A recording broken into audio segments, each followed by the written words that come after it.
Hey everybody, Game Pizza Boy here, host of the Pizza Bar. Hope you're all doing well today on this fine Wednesday right now. And in today's video, I thought about getting on right now to discuss right now some important right here that just got announced. Because today is obviously the 15th of February, which was obviously the announcement of the release for Chapter 27.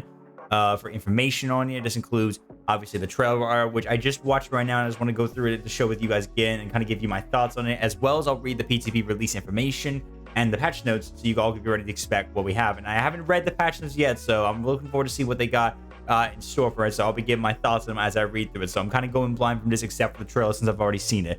So without further ado, why don't we go ahead and just get right into the video right here and go and discuss it.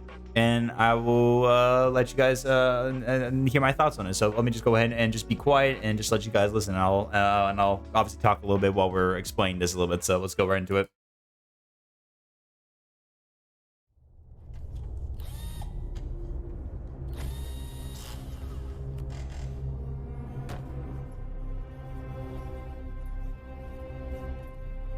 Okay. Yep.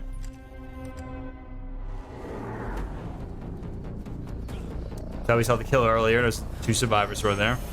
There's a skull right there. It's like a camera. Okay.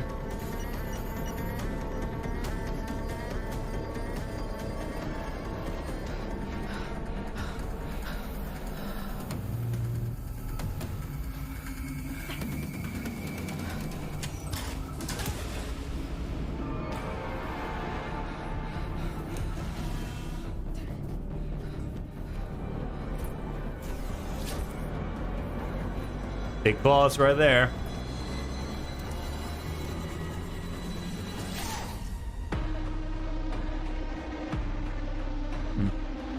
All right, there you go.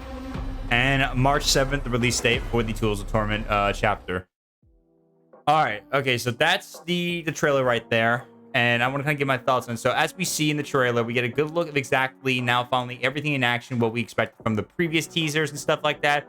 First, we get a good look at obviously our killer right here, who is known as the Skull Merchant, as she's called right here. They're the Skull Merchant, and we get a good look at obviously her in action a little bit with her working the skull right here. Obviously, as you can see, we get a good look at that right there as she's working, until she gets alerted to something, and then as she's looking, I guess looking at the cameras, we do get a good look at the blueprints of what the device in question was with that skull. It looks like it's a camera, like some kind of drone camera with a skull. Not only that, you also can see what appears to be more of those documents with that symbols again. So it's gonna be some interesting. I'm pretty sure now it's gonna link to her power involving this drone, which I'm hoping, I think I'm correct about this. We see a glowing device she picks up right here, some weird device, which appears to be a GPS tracker, and we do see two little arrow icons showing the two different survivors. So these two right here are named Belita Lyra and Renato Lyra. So they're both twins, and it looks like they're both getting chased by the Skull Merchant in this case right here, as we see them both getting pretty much hunted by the skull in question as like a drone right there. So pretty interesting right there. They're running through the forest, they're trying to get away, obviously getting caught right there, and they do see the exit gate, as we do know from the realm lens. Just the exit gate. They try to make a break for it, but then get shown by the lights, and there's the hook. See all the dangerous dummies with it, I guess, that have been pretty much used as part of her invention testing. And we do get a good look at the Skull Merchant in action. And we see she is like this get up right here with this gear. She has this, obviously, this tracksuit kind of design, white shirt. She has this skull, like, gas mask face right here. With looks like with some weird diamonds and stuff like that. And she has this claws almost similar to that of, like, the Predator, which is kind of crazy. I do like that design a little bit, too. So pretty interesting. And then there you go, we get the introduction right there completely, and then we see obviously our names revealed right there, and it's been announced that it will come out on March 7th. Now, my thoughts on this so far, I will say though that even though despite the fact I've seen the show and it looks pretty interesting, I'm a little bit a little bit upset a little bit by this reveal, because well, I don't mind the survivors. At least the survivors look pretty cool. The killer in particular, I was hoping for this theme based on like machinery. I thought it was gonna be like a robot or cyborg or something like that, you know, something of that line. Very much, but instead it's really just mostly just a mechanic who works with machinery, which is still a pretty interesting concept. But we've already seen a lot of unique killers been using certain machinery a lot. I mean, Bubba and Hillbilly with the chainsaw, Trapper using traps and stuff like that, pretty much. I just feel like it just felt like a little bit just didn't really feel as much excited to me as much with the new killer. But hey, I mean, I'm willing to see what she's into action right now as we read the PTB release information and the patch notes. So I'm still pretty excited at least to give it a little bit of chance. So hey, no worries. I'm really excited. I'm ready to get into it. So good luck. I'm pretty excited for this March 7th. So get down your calendars, guys, for the tools of tournament right there. I'm pretty excited about this. I can't wait. I can't wait to see her in action and see how that plays out. And we're about to read the patch notes and PTB release information right now. So let's get right into it. All right, now we're going to go ahead now and get right into the PTB release information. Obviously, the public test build will be coming up very soon for all our PC players out there so they can test out the new killer and survivors and all the new stuff right here. So let's read into it and see what they got. So first, the PTB includes the upcoming Tools of Tournament chapter, a visual update for the Red Forest realm, as we know, customizable loadouts for survivor bots, and various quality of life features and balance changes. The PTB will go live at 11 a.m. ET. Now, obviously, it's going to be like around pretty much, I think, like today or tomorrow or so, pretty much around as it gets at pretty much today, I believe. So I obviously am not going to be streaming live for this, but I will probably be maybe uploading maybe like a video of me talking about this for this soon, because I'm not going to be streaming probably during this week for it, but I will be pretty much obviously make some video content for that, and I'll maybe able to discuss it in future stream down the line for everyone to discuss the stuff. The chapter content, as we know, the new killer is the Skull Merchant, 2 new survivors, Talita Lyra and Renato Lyra, pronounced it wrong, and apparently an updated map. Apparently they say an updated map, Shelter Woods, which I don't know exactly what that could mean. I mean, it could. I mean, it must be, I guess, from a previous. I mean, based on the trailer from earlier, I think it looked like Macmillan Estate or something like that, I believe. So maybe it's an updated version of Macmillan in some form. So just like similar to how the Red Forest was with the Huntress and the Plague, I guess this map is now gonna be for like the Trapper and for the Skull Merchant in question.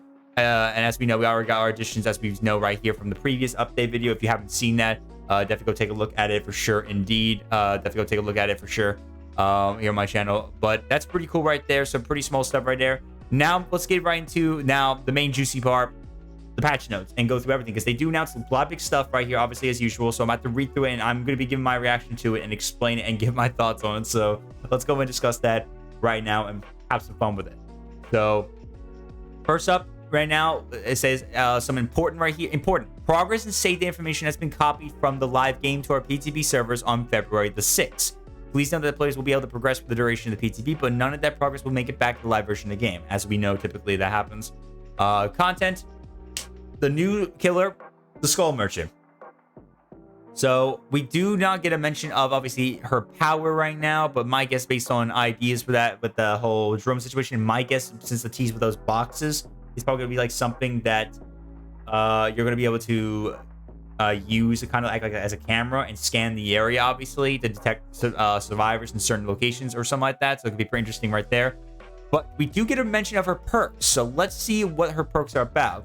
First up is one called Game Afoot. Quite an interesting name right there. Okay, Game Afoot. While you are chasing the obsession, this perk activates. Damaging generators and destroying breakable walls and pallets gives you a 5% haste status effect for 8, 9, 10 seconds. Whenever you hit the survivor with the total most time in chase with a basic attack, they become the obsession. The killer can only be assessed with 1 survivor at a time. Alright, so the concept basically what they're doing here is they're making where if you chase your obsessed survivor with this perk, the perk will activate immediately, and then anytime at all after you start damaging generators, you destroy breakable walls, pallets, etc., you give a 8 to 9 to 10 second times of the haste as 5% of it, and then once you hit a survivor that has the most time chase with you, they immediately become the obsession as well after you hit them with a base attack, and they can only be obsessed with 1 survivor at a time. This, I mean, might be a pretty interesting perk to see go for. I mean, getting a nice little small boost of speed for yourself if you chase them pretty well. So hey, if you keep a chase pretty well with the obsession, that could just might encourage you to really focus on the obsession a lot for this perk and get a little advice. So I think there could be something, I mean, okay with that. I guess I could see. I mean, who knows? Pretty interesting right there. I mean, I'll have to give it definitely sure indeed a try if I get into the PTB soon. The whack. I love that. After hooking a survivor, performing the break action on the next breakable wall or pallet will make survivors within 32 meters scream and reveal their aura for 4 seconds. The whack is active on a 45, 65, 75 seconds after the survivor is hooked.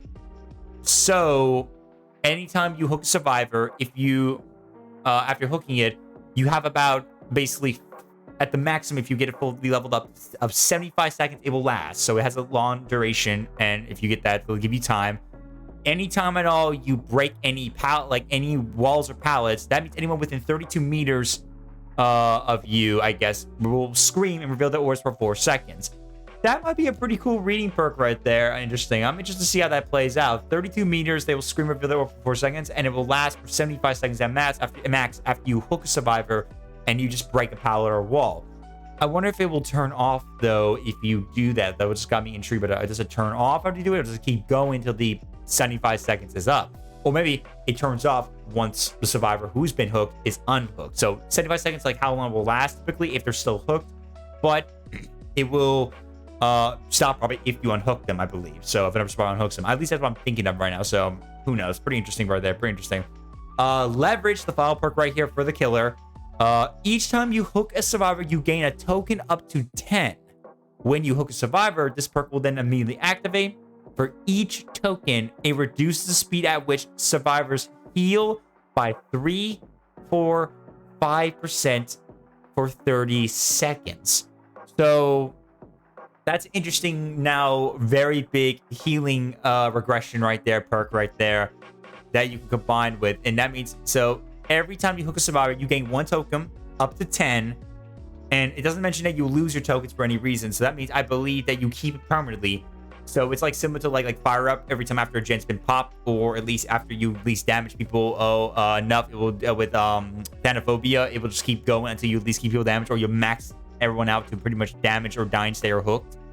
That means so every time you do, you get a token up to 10, and that means the next time you hook survivor, you get them in the max a 5% reduction to their speed of healing survivors for 30 seconds. And so after you hook someone. So that means if you hook someone and you get 10 tokens, that means like 5, 10, 15, 20, 25, 30, 35, 40, 45, 50. 50% reduction if you reach that for 30 seconds of doing it. So that means if you hook someone and they're still healing, and that means they will be so slow and you have time to catch up with them pretty much so they have no healing. And if they do that, it will keep going pretty much until you hook people, and it will last 30 seconds. That is quite, I think, to me, a crazy perk right there. I'm a little concerned for that one.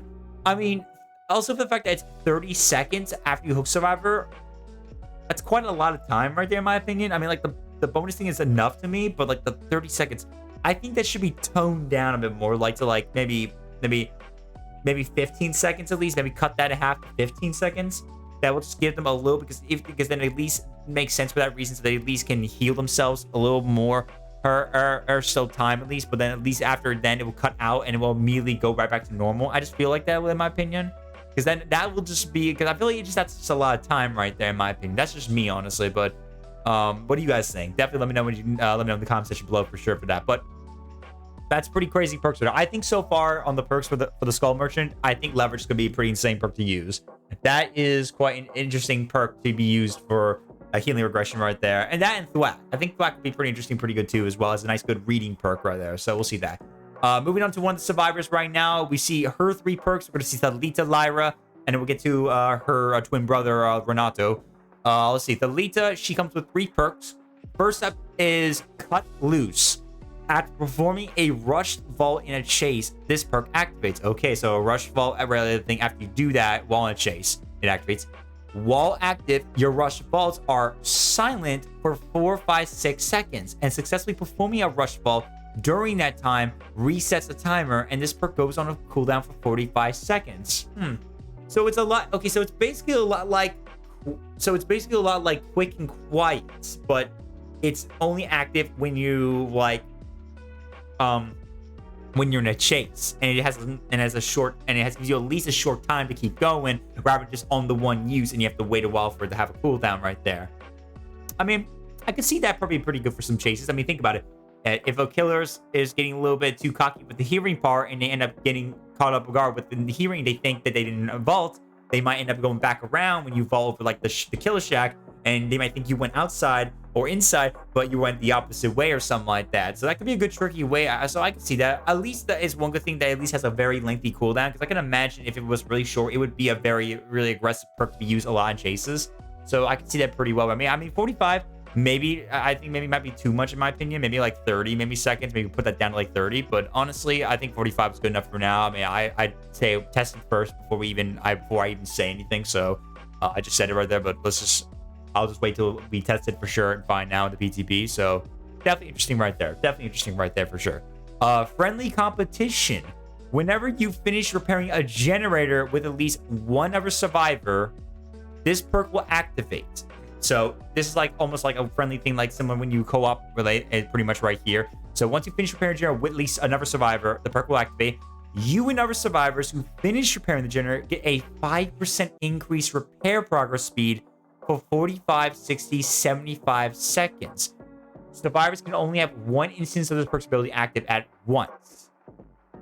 So that means if you have multiple using the same perk, I guess it will not stack on top of it, obviously. That's fair enough, but it's like a similar team-based perk right there, but you need to finish a generator with someone first, and it has a very big long time duration just to let you use, and it gives you 5%.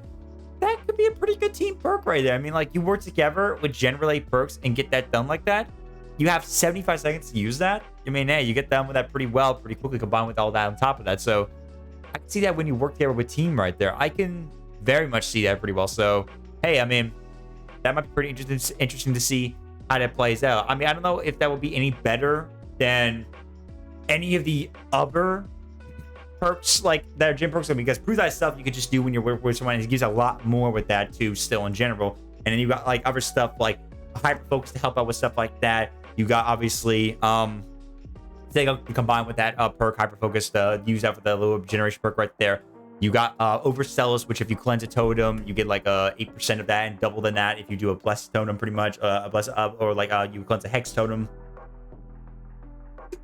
And not only that though, they still, and that also gives like 8% a little bit more and stuff like that. So there's like some different changes. There's definitely different ways you can definitely get a little more repair generator. I still think it'd be crazy. Prove That was like the best one when it comes to that situation right there.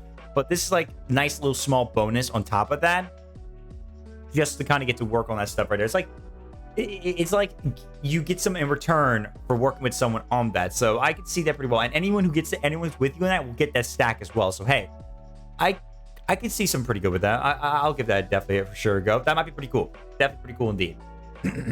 All right. Teamwork Power 2. This is interesting right here. Teamwork Power 2. I like that name right there. Whenever you finish healing another survivor, so it's a healing relay 1 right there, healing, you both move 5% faster as long as you stay within 12 meters of the survivors you heal, or until one of you loses a health state. That's a lot like the what is that perk, if anyone can remember? It's that Cheryl perk. It's one of Cheryl Mason's perk where you actually you heal someone like that as well, and you stay in proximity and similarity right there. You basically both or like heal from the dying state or whatever. You basically give them the benefit right there, and as long as you stay close, you basically get like the speed boost as well, until at least after the one you, I guess, also gets put into like a losing a health state or something like that. So I could see something like that. It's pretty cool right there. Pretty cool right there. So that's a pretty interesting one right there, similar to that pretty much. As long as you stay within 12 meters. Teamwork Power 2 can only trigger once every 180, 160, and 140 seconds. And survivors can only be affected by one Teamwork Power at a time. So after you heal another survivor, you give a 5% speed boost as long as you stay within 12 meters of the survivor and you healed, or until one of you loses a health state. So you gotta stay within range for that. If you go too far away, you will not keep it. And if you lose a health state, it's gone pretty much. You have to do it again. It has a very lengthy cooldown. It goes down at the maximum of 140 seconds, but that's still a lengthy cooldown for one perk or that. And it can only be affected by one Teamwork Power 2 at effect at a time. So that means if you already use it on one before, they can't be affected by another one again and doesn't stack. I'm not sure how I feel about this situation for this benefit right here, because again, I mean, it doesn't like it might stay permanent even if you go far away. So maybe it's like a permanent version of the one I was talking about from Cheryl. Because I think if you go away with the same similar perk with Cheryl Mason, it does go away completely. But I think this one's like permanent, I believe. So even if you go far away, if you reunite again within 12 meters or less, you'll still get the benefit, obviously, unless when you lose the health state, of course. But man, that's a very lengthy cooldown for that too, though, which is interesting right there. So I don't know how I feel about that, honestly. I got to see that in action a bit more to kind of see if that's beneficial, because I think it's a very lengthy cooldown for something like moving 5% faster, as long as you stay within. I mean, and besides, it could be a very bad idea, because once you heal each other, what if the kill comes out of blue and starts like tunneling the hell out of the survivor, and you just lose your benefit anyway? It might make it pretty irrelevant, honestly. So not sure how I feel about it more, but hey, I mean, let's see how it goes first. I need to see in the PTB a bit more. I would definitely try it out. All right, next, moving on, is obviously Renato Lyra, the twin brother with Thalita. So let's see what he's got. He's got some perks right here. So let's see, and he's also got a teamwork one as well too. So it seems like they're focusing a lot heavily on perks that involve more teamwork related stuff, more pretty much. So let's see how this plays out. First, his perk is backroom player. After you unhook another survivor, break into a sprint at 150% of your normal running speed for 6 seconds and gain exhaustion for 60, 50, 40 seconds. So this is an exhaustion perk. This perk cannot be used while suffering from exhaustion. Exhaustion prevents survivors from activating other perks that cause exhaustion. So it's another relay speed perk, similar to like sprint or stuff like that. And it is similar to that pretty much as well. And it's after you unhook another survivor. Honestly, that could be an interesting perk to use right there. A perk that gives you a benefit to escape very easily. Because obviously with the survivor that's been unhooked, they'll be fine because they got endurance, obviously. Thank God for that one. They get a little speed boost from that too as well.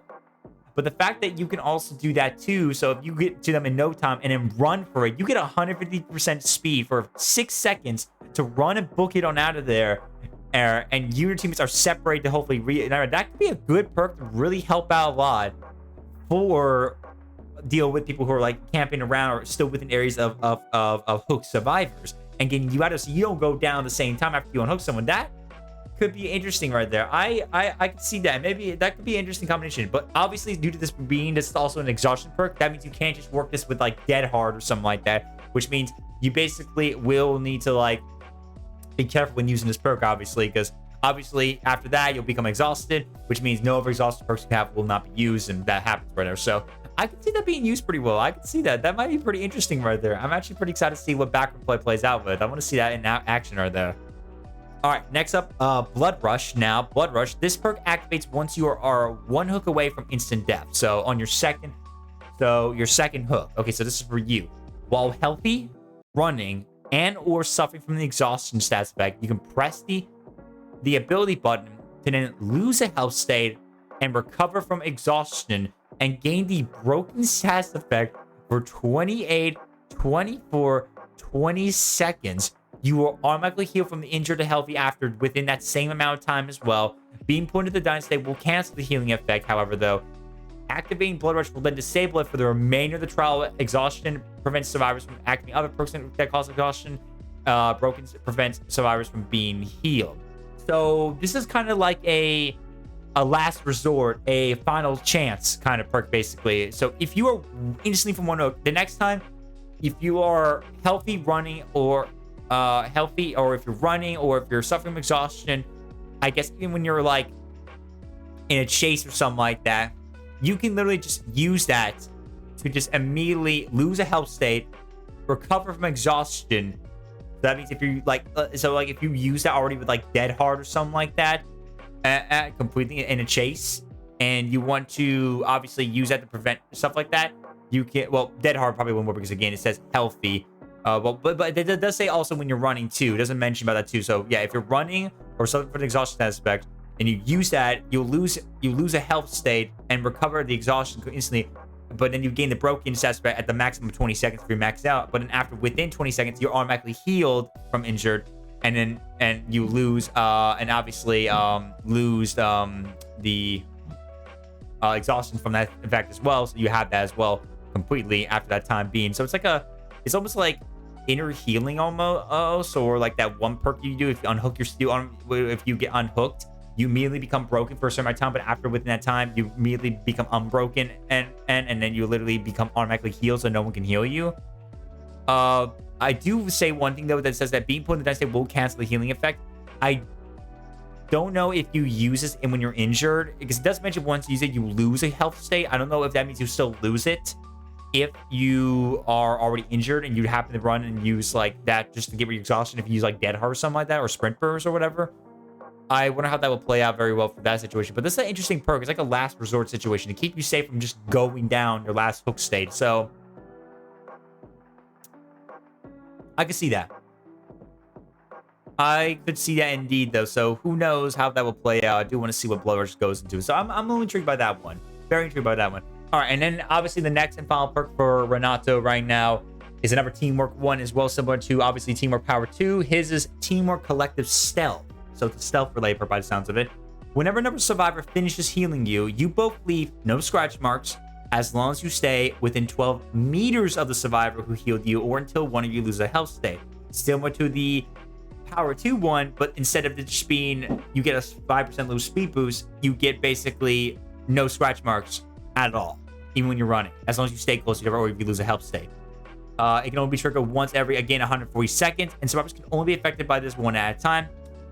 So I can see where they're going for this lengthy cooldown now, especially with the other one, because obviously with these benefits right there, you could see them basically making it where it stays permanent in this situation. So I think they stay permanent. And as long as no one loses a health state that has it, or if you don't feel far away, the benefits still wreak havoc pretty much for the survivors against the killer. So I can see what I mean. I see they're introducing a lot of these team-related perks, basically. Trying to add a way to add more teamwork to, basically. So I can see what they're going for. I mean, first they've done, obviously, for survivors, they've done, obviously, many variations of different kind of perks involving the different totems, like boons and stuff like that, or regular ones were there to some health state ones, gen-related ones, hook ones, chase ones, other ones to other stuff right there, miscellaneous. And now they're adding one that involves a little more teamwork-based situation a bit more. I can see that what they're going for right there. I can see that. It's like almost some of the perks like the one I mentioned for Cheryl, or even also like Aftercare from Jeff Johansson, I think it was. But instead, it's going to be more permanent based in the whole state a little bit more. That's going to be beneficial to you guys as long as you stay close together or let less one of you guys down. I still don't know how I feel about that same situation with the speed boost, because again, it's just 5%. I don't know how that would be good for both of them, speeding up a little more. Because again, once you go separate during a killer chase, you're basically going to lose the benefit anyway. But the Teamwork Collective one could be a pretty good one. Sticking together and imagine combining this with other related stealth perks. Like any stealth perk that will keep you hidden. That could be an interesting combination right there to help you out a lot in many situations with chases a lot. I can imagine you being full stealth and using this. Again, it can only be used by one survivor. Survivors can only be affected by one teamwork at a time. So that means, obviously, you cannot use a similar. You can't use the same team collective stealth on another person at the same time. Once it already has it, you can't use that. So it's already been wreaked pretty much. So I guess you're pretty much stuck with like one survivor with your teammate until like one of you lose the health state. So I can see that kind of a balance very well with the cooldown. So we'll see what happens. But hey, that's pretty cool. I do like that. Very like that indeed. All right, so that's everything done with the new Survivor and Killer, the Survivors and Killer right now. They do mention a couple things right here, obviously, which I'll mention as well. First of all, obviously, they mentioned the map changes to the Shelter Woods, which they mentioned. Deep in the heart of the Shelter Woods lies the Skull Merchant's hunting camp, where luxury and brutality coalesce. Many grotesque tools have been crafted within its walls, the high life indeed. Now, they say map changes, not at all a new map. So this must be like a variation of map that we've seen preferably. And I think people were saying that it looks a lot like, I think I saw they look like some similar map. I thought it looked like Macmillan Estate or something like that. So maybe it's Macmillan and its variation, this for the Skull Merchant. Because I say the same situation when they did with the Plague and Hunter, since they're both in the Red Forest. So might be interesting to see where that plays out very much. They mentioned the visual update for the Red Forest, as we know. So obviously, they're taking a lengthy visit to the Red Forest realm, which includes the maps of the Temple of Purgation and Mother's Dwelling. How about a nice long walk in the woods? So nice little rework there. Visual updates apparently to Hattie Core. So all of you go fans right there of Hattie, she's getting some rework right there. So the doing is visual improvements to her eyes and hair shape and color adjustment to be more reflective to her lore. Added blood to the prestige hair right there, so that her hair is gonna be a little more bloody, a bit more there. Visual update to her uncommon skin makeup, and eye content portrait been updated as well. So she got a nice little makeup little right there, so that's pretty nice right there for Hattie right there. I want to see how that goes right there. Make her very nice as ever, as always. Next, obviously, they mentioned the map repeat prevention. I mentioned already before. This update proves the map selection process, and now the possibility that players in a trial will see the same map as their previous trial has been reduced to near zero. it's also unlikely that they will be sent to a more recently visited map, though the likelihood of will be a little higher than the near zero. This will not impact the efficacy of map offerings, nor will affect custom games as well. They also mentioned loading timeouts here. After analyzing the data on our side, we have established a set of expected loading times for each of the steps while loading into a trial. Also, as a result, if any player crashes or hangs while loading, we will now be able to return everyone to the tally much earlier.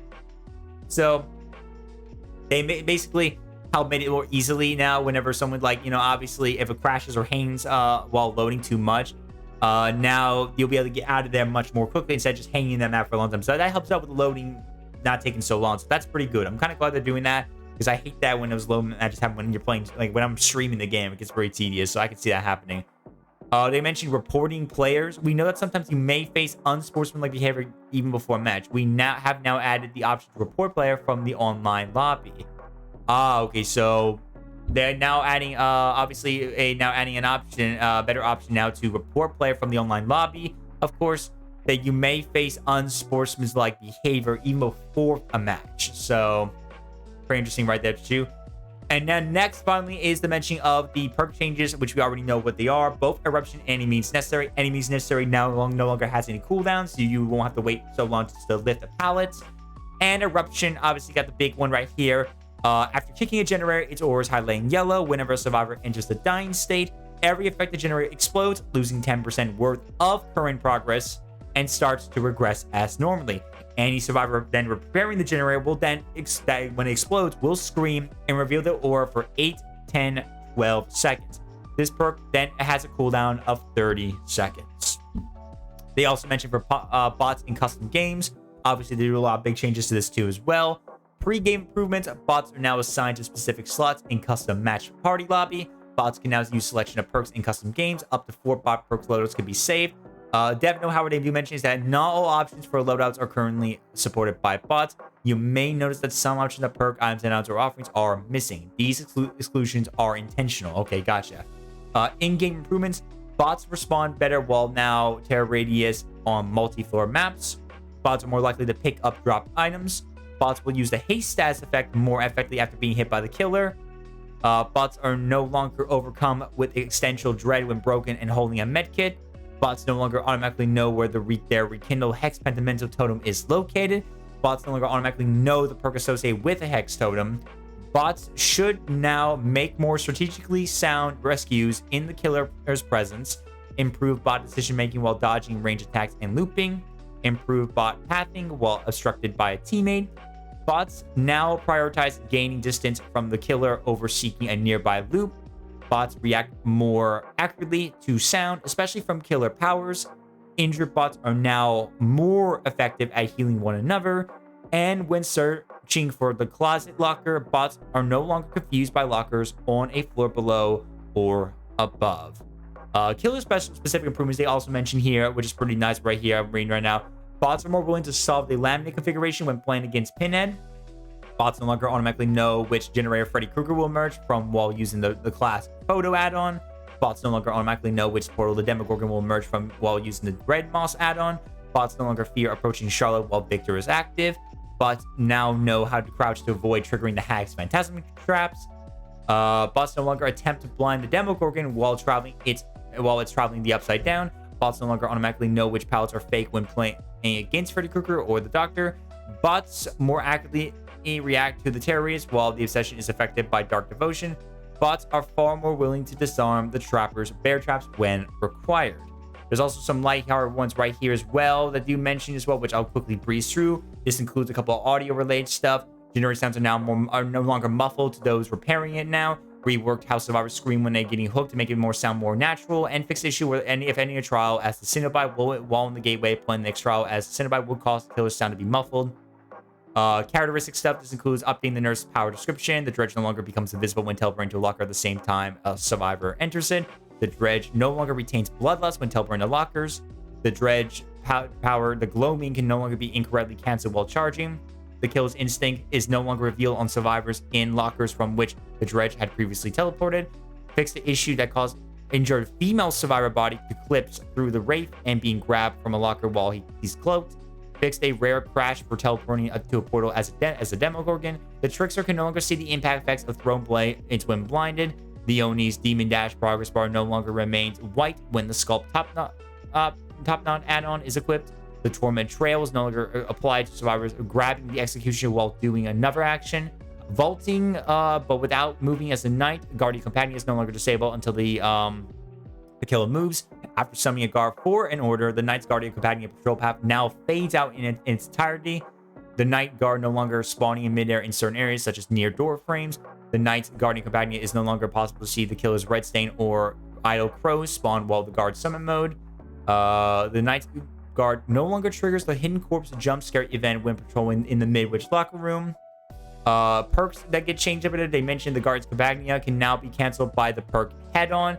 So you can now cancel that actually with Head On. Pretty interesting right there.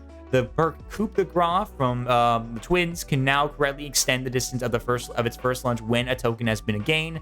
The perk Deja Vu is no longer activated after the last generator is completed. So that means after the last generator has now been completed, the perk Deja Vu is no longer active, obviously, of course. There's also some map changes, as you can see right here.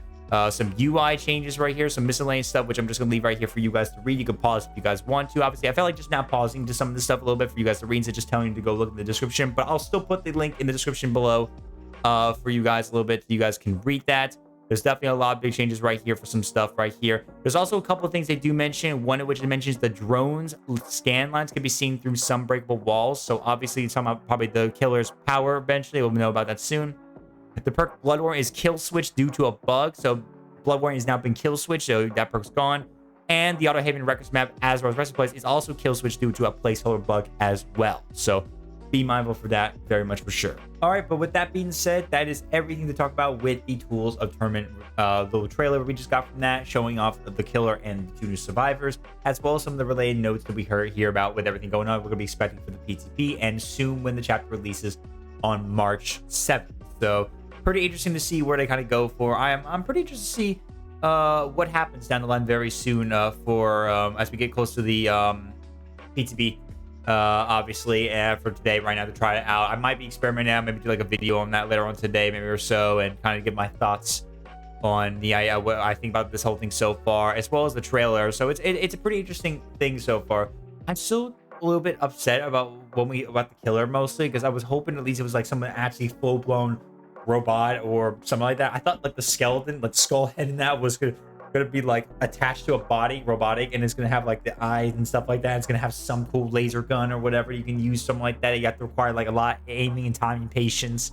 So really is unfortunate to see like not really what I expected, but hey, whatever. I'm still willing to give it a try, and hey, it might be pretty interesting chapter, so who knows. And the perks definitely got me there too. Definitely the perks. We didn't hear about the power as much, but my guess is going to be involving something with the drone very much, as well as with everything happening as well. So I can't wait to experiment with it and kind of give a good idea for it. So pretty intrigued by that. Pretty intrigued by that indeed. But with that being said, I'm going to end here with this video right there. I do hope to get around to talking more about it soon, and I will be probably making a video later on down the line soon of me playing with the PTB and testing them out. So definitely keep an eye out for that very much for sure here on YouTube. Thank you everyone for joining in for this awesome video. If you did enjoy this, hit the like button, comment down below, and tell me your thoughts. What do you guys think about this so far with this chapter 27 Tools of Torment that will be released on March 7th? Let me know what you guys think, especially with all the notes that we hear from the PTB. And if you do really enjoy your time on the channel, please subscribe. I would appreciate your support as always. Go ahead and click on the multi-link down below if you want to go take a look at all my socials down there at the Pizza Party, especially when I go live on twitch.tv/GamePizzaBoy. On my current week right now, we're not really doing a lot of Dead by Daylight, but definitely keep an eye out for sure. I will be playing some more DBD very soon down the line, so keep an eye out for that very much indeed. Definitely very much keep an eye out for that. But anyway, with that being said, thank you everyone for joining so much.